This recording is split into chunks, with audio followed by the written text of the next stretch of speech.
Okay, so this is part one of a 59 Chevy Apache build for a good friend of mine. Just got the frame back from sandblast after we stripped the truck. So this is a 97 Chevy OBS 1500 C10, I believe is what it was.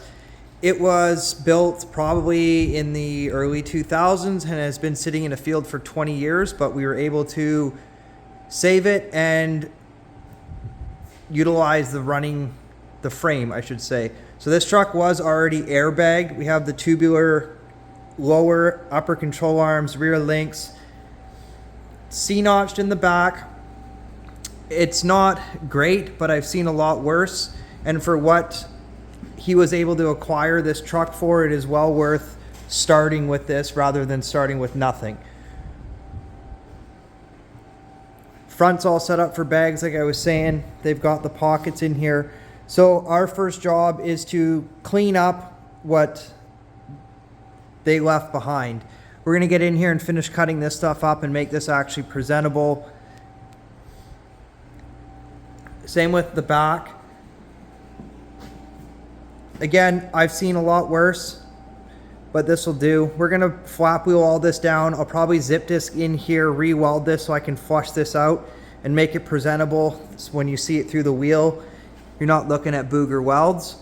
And then we've got rid of the 10 bolt in favor of an 8.8 out of an Explorer for the fact that it is narrower, so we can fit bigger wheels without modifying an axle. And we get disc brakes with an e-brake, and an 8.8 is stronger than a 10 bolt. And 410 posi. And it's a 410 posi, I forgot about that. So that's gonna be a killer upgrade for this truck. It's getting a small block 350 Chevy Turbo 400 from another truck that is currently being upgraded. It should already have some goodies in it. I've seen the truck drive with it and it went pretty good. So we're gonna get at this, get the shop cleaned up, and I will show you how we got here and then the pile of parts that we have sitting in the C-can ready to go for this. We are hoping to have this truck as a full roller by the end of the week. So this is day one. Here we go. So this is the truck that we stripped for its frame. Had my buddy Brad come give me a hand, pull this thing apart. A couple hours, had it pretty much broken down. With the hoist and the forklift and a chain fall, didn't take much. Split it all up and then broke it down into all individual pieces, sent everything else to scrap, kept what we wanted, and then sent the frame and all the bits and pieces off to sandblast.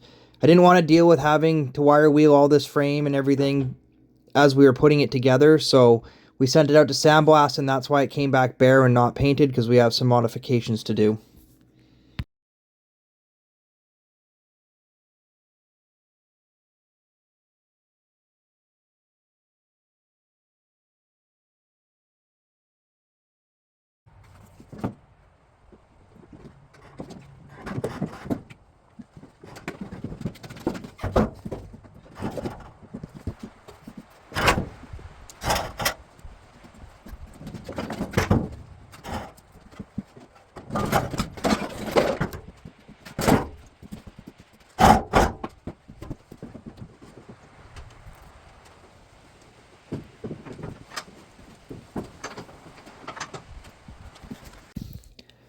One in, one out. The frame beside it was off to blast and get this one up on the hoist. That's a 46 International build that Ryan has a bunch of videos of.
Midday, day 2, back at it.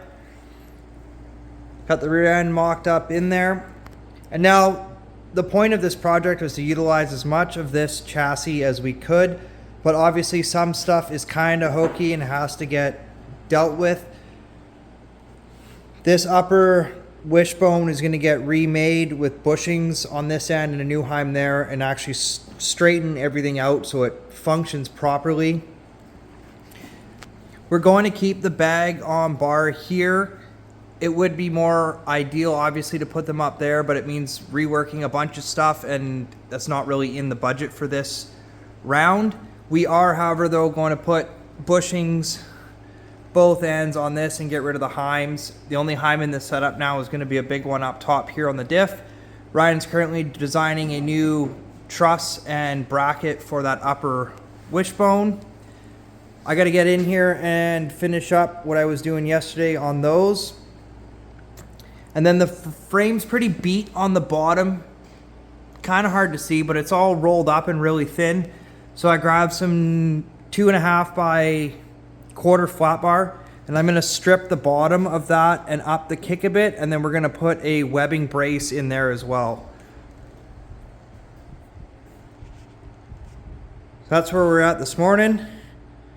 We're trying to get this thing painted tonight. See how far we get.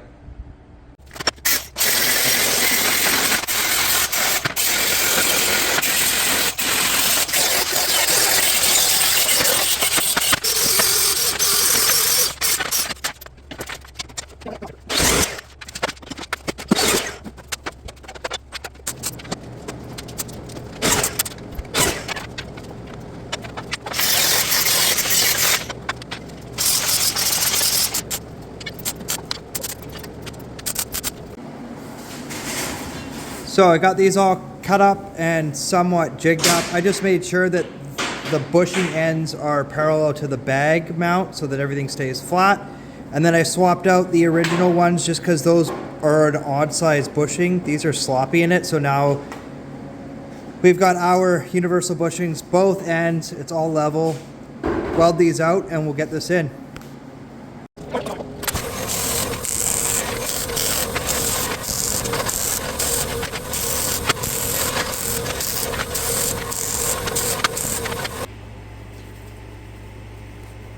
Well, I got those link arms cooling down. I figured I'd show you this. Mind the fan. We got the ghetto AC in the shop. Yes, the shop has AC right now. It is amazing since it's middle of July and 32 degrees out today.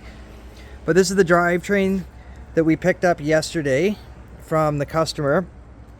And doing some digging, no one really knew what this was, but Ryan has figured out that this is a GM Performance crate motor. This is a 330 horse, 350, straight from GM, is not a rebuild. It's even got the GM Performance intake on it. I don't know if you can see that in the sun. Pretty much straight from the catalog, and it looks brand new. There is not anything leaking on it. It is clean. And what caught Ryan's eye yesterday walking by it is the dash of yellow paint right there that's on it, and that kind of gave it away that that is a crate motor. And we're hoping and assuming that the Turbo 350 is built for that. Should have a shift kit in it, maybe a converter, who knows, but it's going in like that. But should be a healthy little power plant for this truck.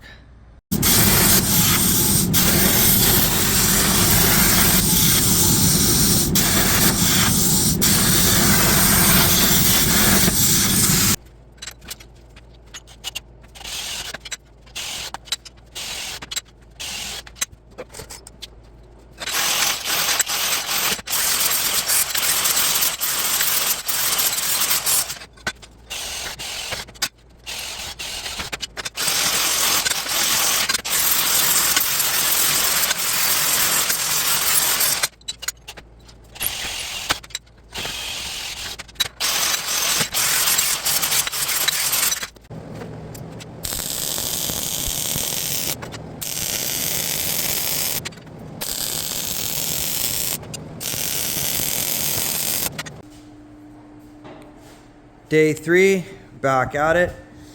Didn't quite get to painting it last night, but we got the rear end all in. And I'll let Ryan explain here what we've changed and how we're moving forward. And again, the whole theme with this was to reuse as much of this stuff as possible. So it's not perfect, but we're making it work as well as we can for what we have. Go for it. Okay, so when this truck came apart, the original wishbone link, the heims were centered up on the cross member, and this was mounted down to the chunk with tabs welded to it.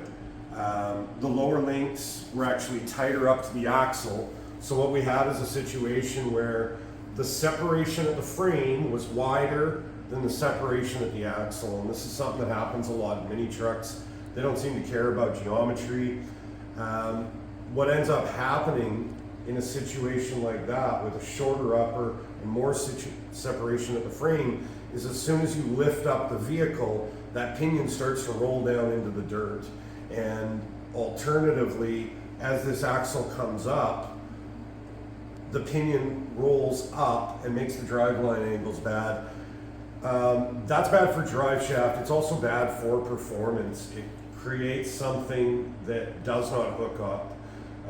It throws your anti-squat values completely out of whack.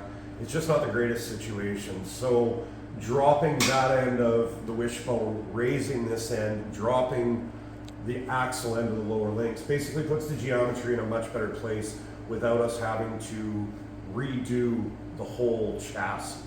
And when we did it, we took out the 3/4 heim that was here that had no misalignments. The brackets didn't fit. We put in a 7/8 heim. It's got high misalignment spacers. This is important on a wishbone because otherwise what ends up happening is as this axle articulates, if there's not room for this heim to twist, it ends up undoing the jam nut here, and then all of your pivot is taken care of on the threads, and that's just bad for longevity. So basically, you know, using the stuff that we had, I think we put it together the best we can with what we had, and I'm pretty impressed with it. I think Dustin's happy with it. Yeah, I'm pretty happy with how this turned out as well. And again, me and Ryan have been saying the whole time too, well, if we were building it, it wouldn't have bags on links and it wouldn't have this and it wouldn't have that, but that's not what we're doing with this project. We're just trying to make this something that we are both okay with and is going to perform properly on the street and not just be a janky old kind of mini truck build that this was. And then we might end up running into drive shaft problems with the one piece, but again, as Ryan was explaining with that pinion angle and stuff, it has to be there to be right.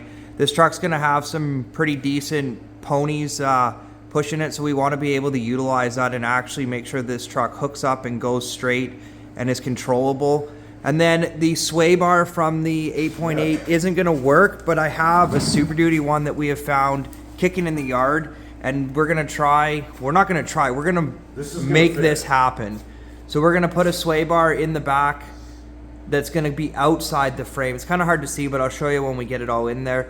I strongly feel that having a good sway bar in an airbag setup is a critical component to this thing actually not being floppy going down the road.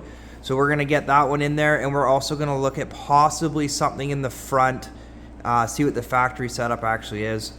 So we're going to break this down and start getting ready to do the bottom of the frame rail. I still got to get in here and zip this, re-weld it, and then flap wheel this out. We're not going for show perfect. I'm just trying to clean this up and tidy it up so that when you look through the wheel and you see the frame, you're not looking at dog shit, basically, because that's what it is.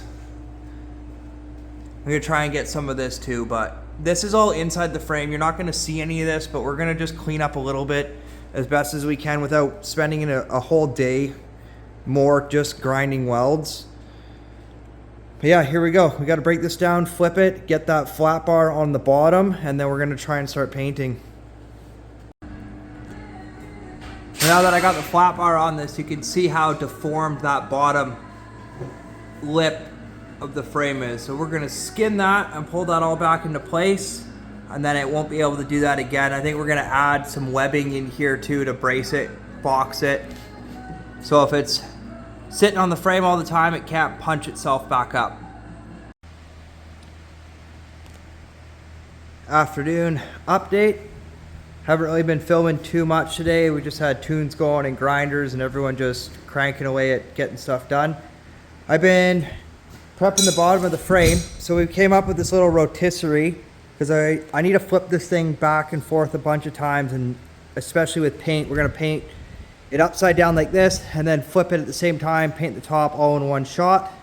So we figured that we might as well build a rotisserie. I've been going in and trying to clean up as much of this as I can from whoever built it originally.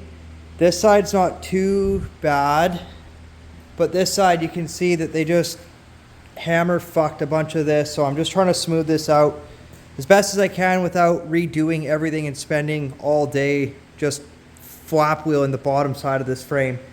But me and Ryan got these strips on. So the bottom of the frame is now flat. We got to flip it so that I can stitch the inside edge all along.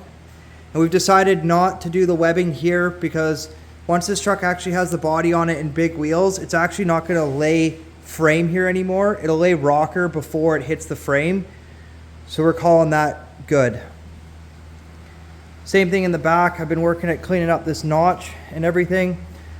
I still got to do these, and when I flip it, I'll tidy up this some more, but this is actually like flat and blended and rolled. And from the outside, when you look through the wheel, at least it looks somewhat presentable and doesn't look like dog shit like I said before. Because you can see what the inside of this frame looks like. That's the majority of the fabrication that was done on this truck. But by the time I go in and deal with that, I might as well just build a new one. So we're just leaving it because that's not what we're here to do with this one. I'm just trying to butter it up as best as I can so that it's presentable. And it is functionable. It is strong. It's not just falling apart. So we're trying to just keep her going into the next build. So I'm going to flip this thing and prep the top side. We'll be painting here soon. Rear axle all tore down for welding and painting. So we've got rid of the old sway bar brackets, leaf spring brackets, or perches I should say. So these will be our new shock brackets basically, which are gonna hang down there. And then upper sway bar brackets. So once this is all flushed out, I can weld all that up. Truss is already welded out. And we're gonna add one more brace from this to the chunk. There's some holes there to give it some more strength. Plug it along. It's hot out, but we're making it happen.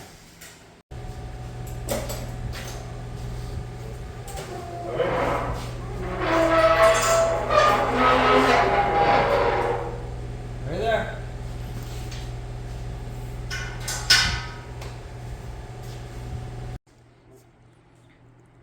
Okay, 6 o'clock in the evening and we're finally ready to paint the frame. So I did indeed spend the entire day preparing the frame.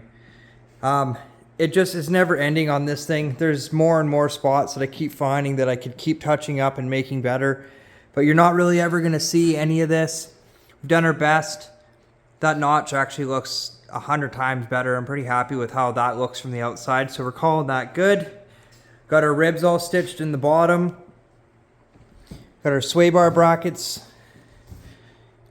on the underside, both sides, pretty much ready to go. And we went to the dollar store, picked up some supplies. All of this and the drop costs were like $24. We're just gonna brush it on because we don't want to poly off the whole shop and mix up paint and all that stuff. We just want to get this thing black so we can continue on.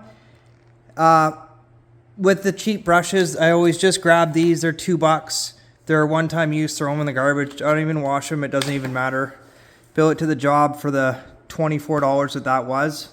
And then on a suggestion from a friend, I'm trying some speed enamel. This is from Lordco PPG mixed up in semi-gloss black. And this is supposed to dry super fast, like 15 minutes you can touch it. I think it was 45 minutes to an hour in 25 degree heat, 25 degrees Celsius, you can handle it. So by the time this end is painted, when we get back there, this will be dry. So we'll see how that works out. Let's make it black.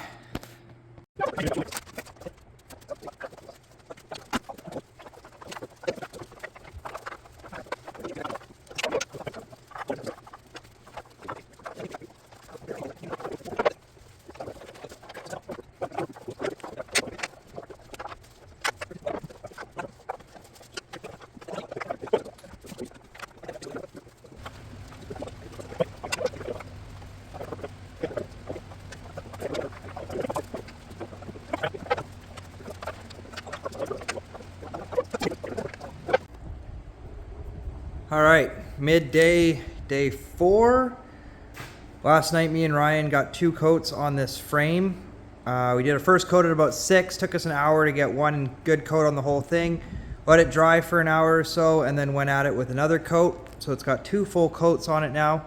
And somehow, it's still dumping sand out of the frame. No matter what we've done, we still keep getting sand out of it. I've tried to clean it out as best as I can, which unfortunately in some spots it's kind of sandy on some spots, but it's not really that big of a deal. Like I said, the majority of this frame you won't even see, but I just wanted to make sure that I did it as good as I could and be happy with what's underneath this truck when we're done.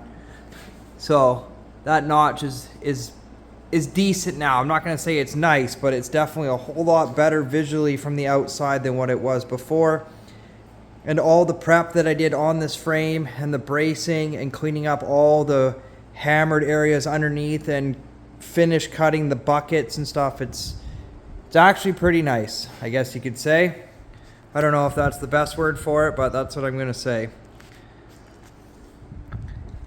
And then I've been hammering on the diff. We've got everything welded.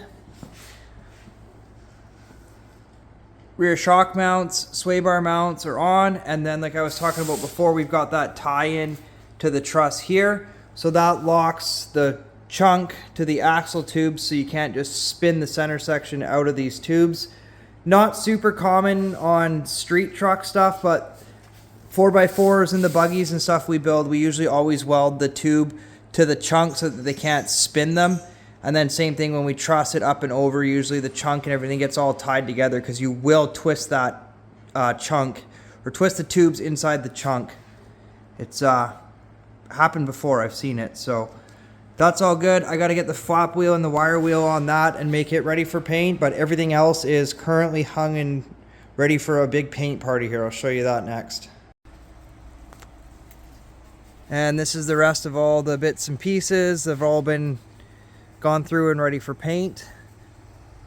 Obviously everything was sandblasted, but we've modified and welded some stuff like the wishbone and some of the cross members, that one, so they're all been gone over. And I've even gone over all the old stuff and radiused all the corners and knocked off all the hammer marks and sharp spots. Pretty much everything that is hanging here I've put my hands on and rolled around on the bench, wire wheeled and flap wheeled just to round everything off and butter it up a little bit.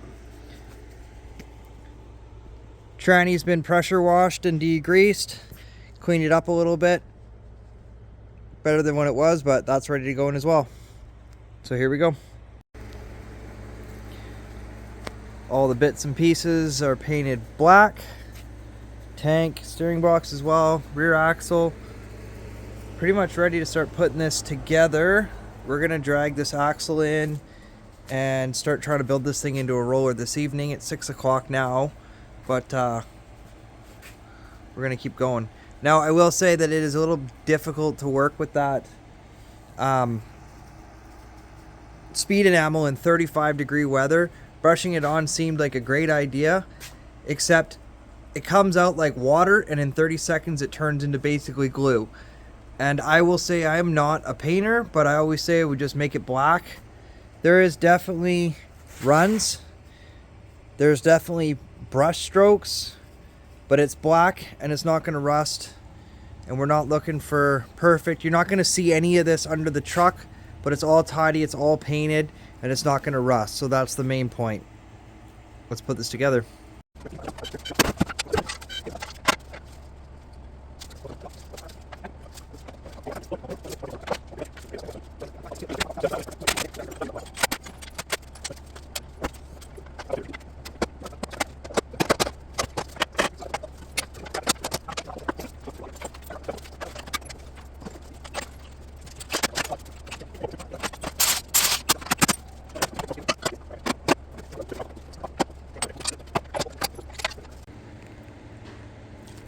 Friday morning, out here nice and early. Last couple bits I prepped. I wire wheeled the caliper brackets. These are the tank straps. They're brand new. I'm going to paint them because I don't want them to rust right away. Axle shafts, got a quick wire wheel, and then the backing plates I just cut down to the rings because they're kind of gross looking, but we just need to keep them for the 2 holes for the brake shoes. Waiting on a couple parts from Lordco this morning, but we're hoping to make this thing a roller today. We couldn't get bushings for the tubular A-arm, so Ryan's actually on the lathe right now cutting down just a Chevy leaf spring bushing kit, but he's getting that all prepped. And then we had to run up to the spring shop and get some sleeves because they're actually 5/8 ID. I'm trying to look for them right now. I don't know where they went. On the bench underneath the package. Right here, the control arms are 5/8, so luckily we were able to snag some of these and make our own bushing kit for those tubular A-arms. Got that rear end in last night.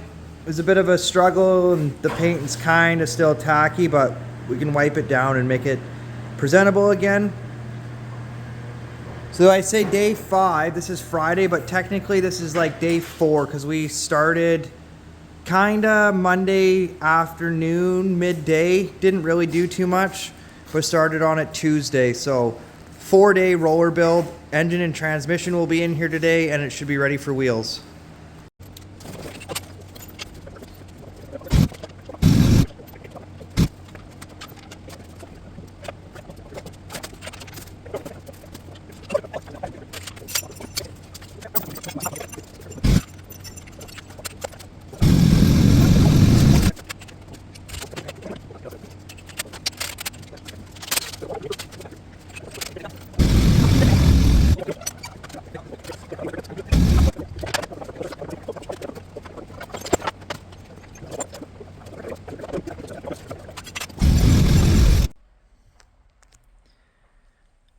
There we go. We've got a roller. Not as far as we were hoping to get this week. We were anticipating to have some exhaust and plumbing work accomplished as well, but the frame ate up at least an extra day or more just trying to fix some of this stuff.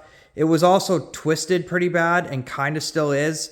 Ryan's got video of us straightening it and working it. We have a plan for making the bed have some rails in it because we have to do some sheet metal work anyways that will help hold the frame straight. It's pretty flimsy back here, so it's not hard to pull it down into position and actually like get it to tweak back level. It just doesn't rest level right now. But we'll address that. We've got plans. And then a couple things that we've ran into is the lower A-arms are all smashed in from being on the ground. So we had to fiddle with those to get the the A-arm brackets on the bottom side. Didn't realize how out of shape they were when we were painting it. So we had to fiddle with that to get the A-arms back in. This chassis never came with a 350, a turbo 350, sorry. It only had a 700R or the MV 3500. So we have to rework the cross member a bit. Ryan actually went in and drilled all the factory holes in hopes that if we needed them, all we have to do is open them up to the right size. But it's so far forward, we're gonna get both backs, but we gotta drill the fronts. But it will work, we just got a little bit more work to do. Motor's in there. We didn't realize that the factory clamshells on this donor motor were non-existent. It was a little rubber one, which are the wrong ones for this chassis. So Ryan drew up some temporary ones. He's got some clamshells at the house that we're gonna put in this truck. It's too bad because the motor that came out of this truck went to the dump already after sitting here for several weeks and it had those on it. We never thought to pull it off because normally every motor has them still bolted on there because you pull the bolt out and that side stays with the motor, and this motor came out of a truck, so goofed on that one. We're not sure what's going on with the brakes, but they don't clear the rotors. I think we're gonna have to just end up going in here and milling out the caliper a little bit to fit these rotors. You just can't quite get the back or the bottom bolt in, but they look slick. I can't remember what brand these are, but they're fully coated black, drilled and slotted rotors, and that's gonna look pretty ballin' through the rims when this truck's all put together. So this may not look like much sitting here now, but between me and Ryan and my shop help for the week in 4 days, we have just under 100 hours into this rolling chassis. But that's fully painted, everything, and all assembled. I don't know if that's 100 hours worth of work, but that's what it took.